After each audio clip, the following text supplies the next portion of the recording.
तैमूर। लेकिन सोचो, सन 2050 जब ये इंडिया का पहला युवा माइनॉरिटी प्राइम मिनिस्टर बनेगा, तब हमारी डेमोक्रेसी की कितनी बड़ी जीत होगी।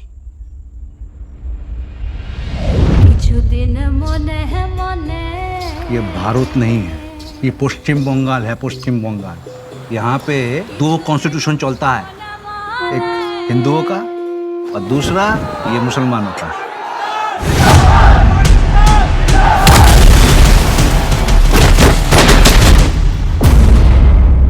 जिन्ना मेरे भाई, भारत का मुसलमान तो कन्वर्ट है, पहले तो सब हिंदू ही थे ना, हमारा डीएनए एक है। नो मिस्टर गांधी, हिंदू मुस्लिम एक नहीं है। आप वेदों को मानते हैं, हम कुरान को मानते हैं, आप लाखों भगवान को मानते हैं, हम सिर्फ अल्लाह को मानते हैं।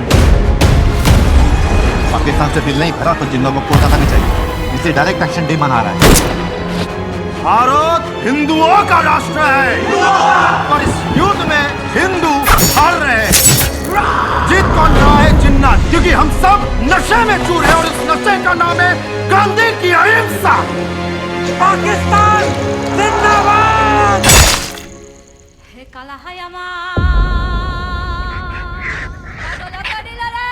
दे देते ना थोड़ा सा बंगाल उनको, एक जमीन का टुकड़ा ही तो है।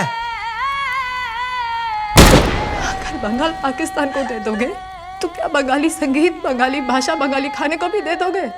बंगाल को मारोगे तो भारत भारत नहीं रहेगा। जमीन का टुकड़ा नहीं, इंडिया का लाइट हाउस है बंगाल। जब इलीगल इमिग्रेंट्स 10% हो जाते हैं तो ये वोट बैंक बन जाते हैं। 20% हो जाने पर ये अपने राइट्स की डिमांड करते हैं और 30% होते ही नई कंट्री की डिमांड करते हैं।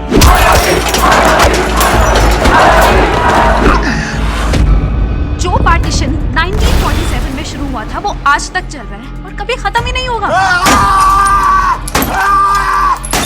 क्यों आज किसी भारतीय की जान की कोई कीमत नहीं है? क्यों आजादी के 80 साल बाद भी हम उसी कम्युनल पॉलिटिक्स से लड़ रहे हैं? क्या हम आजाद हैं? और अगर आजाद हैं तो इतने बेबस क्यों हैं?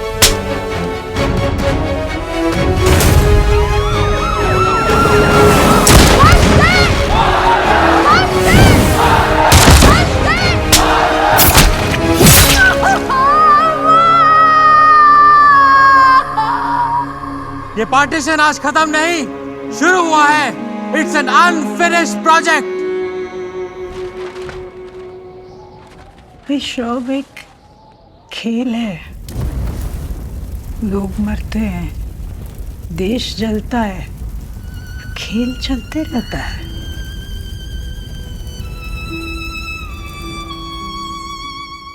तो बता सकता है इसमें से we the people of Bharat कौन है?